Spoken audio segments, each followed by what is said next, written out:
பகுதி 5. செல்லப்பிள்ளை. பொன்னிநிதி தன் 10,000 கைகளாலும் வளப்படுத்தி பொன் கொளிக்க செய்யும் கீழை சோழ நாட்டில் செங்காட்டாங்குடி என்ற கிராமம் செழித்து விளங்கிற்று.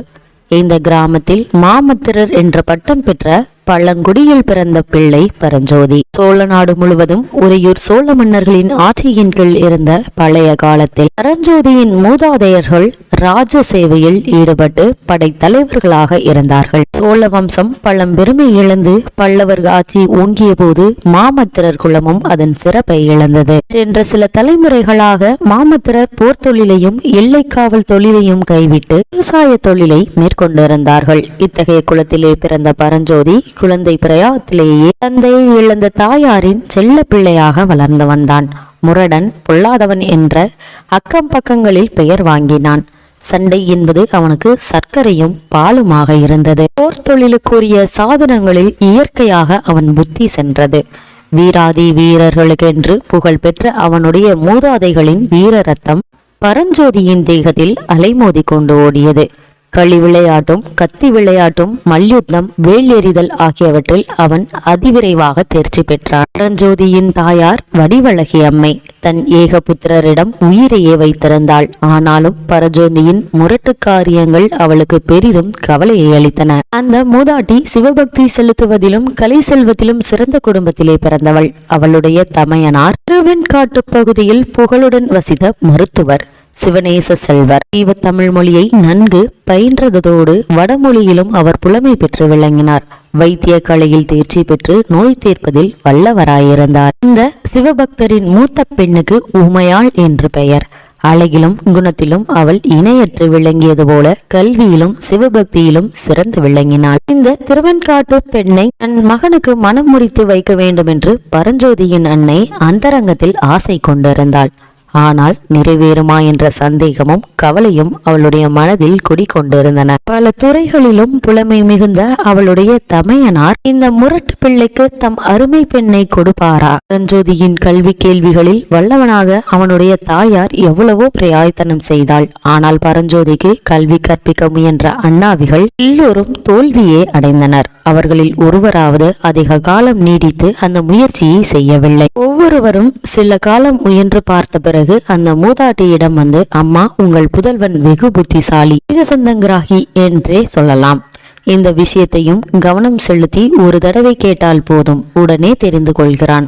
ஆனால் அந்த ஒரு தடவை அவனை கவனித்து கேட்கும்படி செய்வதற்குள்ளே எங்கள் பிராணன் போய்விடுகிறது. அவனுக்கு பாடம் சொல்லிக் கொடுக்கும் சக்தி எங்களுக்கு இல்லை என்று சொல்லிவிட்டு போனார்கள்.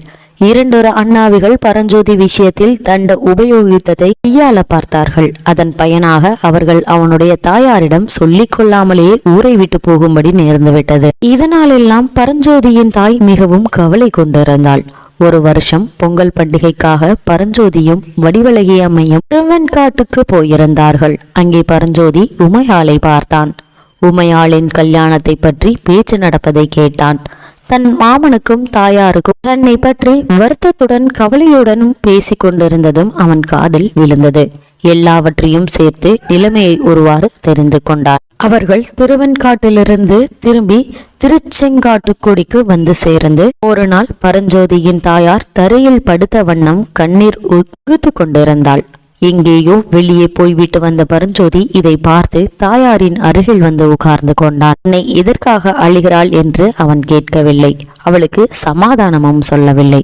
அம்மா, நான் ஒன்று சொல்கிறேன், நீ அதற்கு தடை சொல்லக்கூடாது என்றான். என்னை கண்ணீரை துடைத்து கொண்டு, என்னடா என் கண்ணே என்றாள்.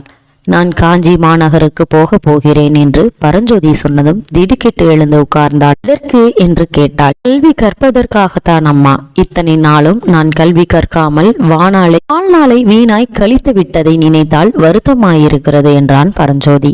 தாயாருக்கு ஆனந்த கண்ணீரும் துக்க கண்ணீரும் சேர்ந்தாற்போல் கண்களில் துளித்தன. கல்வி கற்பதற்கு காஞ்சிக்கு போவானேன், இங்கேயே படிக்க கூடாதா குழந்தாய் என்றாள். இந்த ஊரில் இருக்கும் வரையில் எனக்கு படிப்பு வராது. நல்ல கல்வி பயிற்சி பெற வேண்டும் என்றால் காஞ்சி மாநகருக்கு தான் போக வேண்டும் என்று எல்லோரும் சொல்கிறார்கள். இந்த பாரத கண்டத்திலேயே காஞ்சியில் உள்ளவை போன்ற கல்லூரிகளும் கலைக்கூடங்களும் வேறெங்கும் இல்லையாம். நான் எல்லாம் விசாரித்து தெரிந்து கொண்டேன் அம்மா என்றான் பரஞ்சோதி. பரஞ்சோதி கூறியது உண்மைதான். அந்த நாளில் காஞ்சி மாநகரமானது கலைமகளுக்கு உறைவிடமாயிருந்தது. வடமொழி கல்வி அளித்த வேத கடிகைகளும் தமிழ் கல்வி பயில்வித்த திருமடங்களும் பௌத்தர்களின் மதபோதனை கல்லூரிகளும் சமண சமய பள்ளிகளும் காஞ்சியில் நிறைந்திருந்தன. இன்னும் சித்திரம், சிற்பம், சங்கீதம் ஆகிய அருங்கலைகளை பயில்வதற்கு சிறந்த கலைக்கழகங்களும் இருந்தன. இவற்றை எல்லாம் விட காஞ்சி மாநகருக்கு பெருஞ்சிறப்பு அளித்து தமிழகமெங்கும் பெருங்கிளர்ச்சி உண்டாகிய சம்பவம் ஒன்று சில காலத்திற்கு முன்பே நிகழ்ந்திருந்தது. அந்த சம்பவம் மகா வீரரும் மகா புத்திமானும் சகலகலா வல்லருமான மகேந்திரவர்ம சக்கரவர்த்தி திருநாவுக்கரசரின் மகிமையினால் சமண மதத்தை துறந்து சிவநேச செல்வரானதுதான். மருள் நீக்கியார் என்னும் இயற்பெயர் கொண்ட நாவுக்கரசர் சில காலம் தர்மசேனர் என்ற பெயருடன் சமண சமய போதர்களில் புகழ் பெற்றவராய் விளங்கினார். பின்னர் அவருடைய சகோதரி திலகவதியாரின் சிவபக்தி காரணமாக அவர் சமண மதத்தை துறந்து சிவனடியாரானார். அது முதல் தேனினும் இனிய தமிழ் மொழியில் சிவபக்தி ததும்பும் தன் கலையையும் தாண்டகங்களையும் அமுத வெள்ளமாக பொழிந்து வந்தார். அந்த தெய்வீக பாடல்களின் மகிமையில் ஈடுபட்ட மகேந்திர சக்கரவர்த்தி ஆனார். இப்படிப்பட்ட மகேந்திர சக்கரவர்த்தி ஆனவர், நான் நாட்டுக்கரசன், தாங்கள் நாவுக்கரசர் என்று மருள் நீக்கியாரை போற்றியதோடு சமண மதத்தையே துறந்து சிவநேசராகிவிட்டார். இந்த வரலாறு தமிழகமெங்கும் பரவியிருந்தது. மேற்கூறிய அதிசயங்களை பற்றியே இந்த காலத்தில் எங்கெங்கும் வியப்புடன் ஜனங்கள் பேசிக் கொண்டிருந்தார்கள். மகேந்திர சக்கரவர்த்தியினது வேண்டுகோளின் பேரில் நாவுக்கரசர் காஞ்சியில் திருமடம் ஸ்தாபித்திருக்கிறார் என்றும் அந்த மடத்தில் தெய்வ தமிழ் மொழியும் தெய்வீக இசைப்பாடல்களும் கற்பிக்கப்படுகின்றன என்றும் நாடெங்கும் பிரசித்தமாயிருந்தன. இந்த செய்திகள் எல்லாம் பரஞ்சோதியின் காதிலும் விழுந்தபடியாதலால் தான் கல்வி கற்க காஞ்சிக்கு போகிறேன் என்று அவன் தாயாரிடம் கூறினான். ஏக புதல்வனை பிறந்திருக்க வேண்டும் என்பதை நினைத்து வடிவழகி அம்மை பெரும் வேதனை அடைந்த போதிலும் கல்வி கற்க போகிறேன் என்று பரஞ்சோதி கூறியது அவளுக்கு ஒரு பக்கத்தில் அளவில்லாத மகிழ்ச்சியையும் அளித்தது. தாயாரின் சம்மதத்தை தெரிந்து கொண்டதும் பரஞ்சோதி, அம்மா, நீ மாமாவிடம் சொல்லி நான் கல்வி கற்று திரும்பும் வரும் வரையில் உமையாளுக்கு கல்யாணம் செய்யாமல் பார்த்து கொள்ள வேண்டும் என்று கூறிய போது மகனுடைய மனநிலையை அறிந்து கொண்ட அன்னை மீண்டும் ஆனந்த கண்ணீர் வடித்தாள். பரஞ்சோதியின் தீர்மானத்தை அறிந்து அவனுடைய மாமனும் அளவற்ற மகிழ்ச்சி அடைந்தார். அந்த சிவபக்தர் திருநாவுக்கரசரை தரிசித்து அவருடன் நட்புரிமை பூண்டிருந்த வரையால் நாவுக்கரசருக்கு ஓலை எழுதி தருவதாக சொன்னார். தமிழ் கல்வியோடு ஏதேனும் ஒரு கலையும் அவன் கற்று வர வேண்டும் என்று இதன் பொருட்டு தம்முடைய பழைய சிநேகிதரான ஆயனருக்கு ஓலை தருவதாகவும் கூறினார். பரஞ்சோதியின் மனநிலையை அறிந்து கொண்டு அவன் கல்வி பயின்று திரும்பியதும் உமையாளை அவனுக்கே மனம் செய்து தருவதாக உறுதி கூறினார். நல்ல நாள் நல்ல வேளையில் பரஞ்சோதி அன்னையிடம் மாமனிடமும் ஆசை பெற்று மற்ற எல்லோரிடமும் விடைபெற்று கொண்டு காஞ்சி மாநகருக்கு புறப்பட்டான். புறப்படும் போது கடைசியாக அவனுடைய மாமன் கூறிய புத்திமதி என்னவென்றால், அப்பா பரஞ்சோதி, தூர வழி போகும்போது கையில் வேலுடன் நீ புறப்படுவது நியாயம்தான். ஆனால் வழி பிரயாணத்துக்கு மட்டும் வேலை துணையாக வைத்துக்கொள். காஞ்சி மாநகரை அடைந்ததும் வேலை தலையை சுற்றி வீசி எறிந்து விடு. அப்புறம் கல்வி கற்பதிலேயே முழு கவனத்தையும் செலுத்துவதுதான் நல்லது என்பதுதான் மாமன் கூறிய அறிவுரை.